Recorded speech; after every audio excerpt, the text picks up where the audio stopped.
Praise the lord. నేటి వాక్యము కీర్తనల గ్రంథము 31వ అధ్యాయము 16వ వచనం. నీ సేవకుని మీద నీ ముఖకాంతి ప్రకాశింపజేయము, నీ కృపచేత నన్ను రక్షింపుము.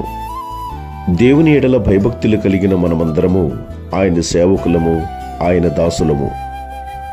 ఈ లోకమంతా పాపము అనే అంధకారము నింపబడిన పరిస్థితుల్లో ఆయన తన వాక్యమునే వెలుగు చేత ఈ అంధకారమును దూరపరిచి మనందరినీ కూడా ఆయన జీవపు వెలుగులో నడిపించిన గొప్ప దేవుడు. ఆయన వెలుగు మన మీద లేకపోతే, ఆయన ముఖ కాంతి మనలను ప్రకాశింపచేయకపోతే ఈ లోకములో మనము జీవించలేము.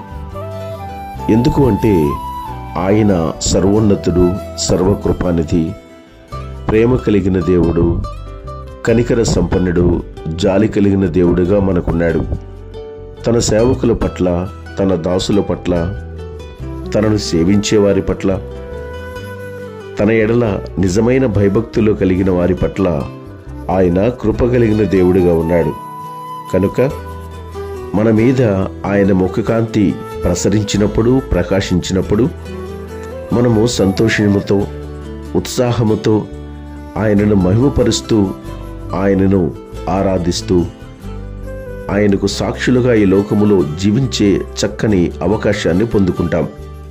భక్తులు కోరుకున్న విధంగా మనం కూడా ఆయన ముఖకాంతి మన మీద ప్రకాశింపచేయాలని కోరుకున్నట్లయితే దేవుడు తన వెలుగును మనకు అనుగ్రహించి సంతోష సమాధానములతో నడిపించగలడు. అట్టి దేవుని కృప మనకందరికీ తోడైండి నడిపించునుగాక. ఆమేన్.